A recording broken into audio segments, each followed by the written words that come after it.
Hello everyone, welcome back to my channel. अगर video अच्छा लगे तो लाइक एंड सब्सक्राइब करना ना भूलें। और फ्रेश वाटर इकोसिस्टम के बारे में चर्चा करते हैं। आइए, fresh water ecosystem part 2, physical factor.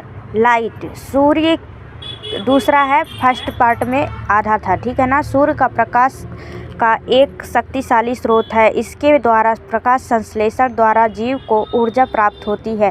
इसके अंतर्गत स्वपोषी व परपोषी दोनों प्रकार के जीव आते हैं। तीसरा, ह्यूमिडिटी यानी आर्द्रता। आर्द्रता वायु का अदृश्य माप अंश है। प्रतिदिन वायुमंडल की आर्द्रता में परिवर्तन होता रहता है। रात्रि में प्राय आर्द्रता दिन की अपेक्षा अधिक होती है तथा रात्रि में अधिक होती है।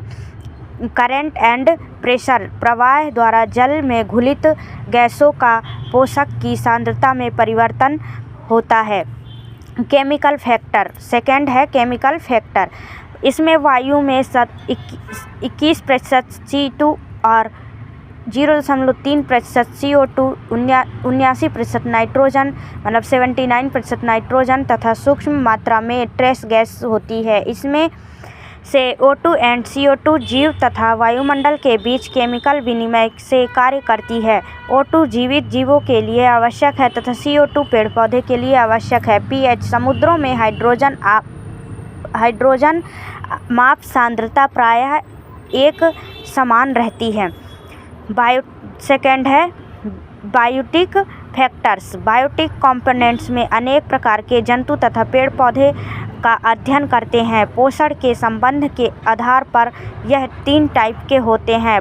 प्रोड्यूसर यानी उत्पादक, सेकंड कंज्यूमर्स यानी उपभोक्ता, डिकम्पोजर्स यानी अपघटक। इसके बारे में डिटेल से आगे चर्चा करेंगे गाइस। आप इसको स्क्रीनशॉट लेकर आसानी से लिख लीजिएगा आप लोग। और वीडियो अच्छा लगे तो लाइक करें, सब्सक्राइब करें। थोड़ा सा इसके बारे में जानते हैं। प्रोड्यूसर यानी उत्पादक, जो स्वयं भोजन बनाते हैं, जैसे कि अपना भोजन स्वयं बना लेते हैं पेड़ पौधे और शैवाल। पेड़ पौधे प्रकाश संश्लेषण की सहायता से अपना भोजन स्वयं बनाते हैं। और कंज्यूमर यानी कि उपभोक्ता, यानी कि जो दूसरों पर डिपेंड रहता है भोजन के लिए, ठीक है ना। जैसे कि हम मनुष्य दूसरों पर डिपेंड रहते हैं, ठीक है ना। और जानवर भी दूसरे का शिकार करता है तब खाता है, या उसका जो भोजन रहता है। इसके बारे में डिटेल से आगे जानेंगे। डिकम्पोजर यानी अपघटक, मृत जीवों को तोड़ते हैं, जैसे कि छोटे छोटे जीव किसी अपशिष्ट पदार्थ को तोड़ते हैं, अपघटित करते हैं, फिर उनका छोटे छोटे जीव ग्रहण करते हैं, यानी बैक्टीरिया कवक कहलाते हैं, जैसे बैक्टीरिया और कवक। तो गाइस, चैनल को सब्सक्राइब करें, लाइक करें।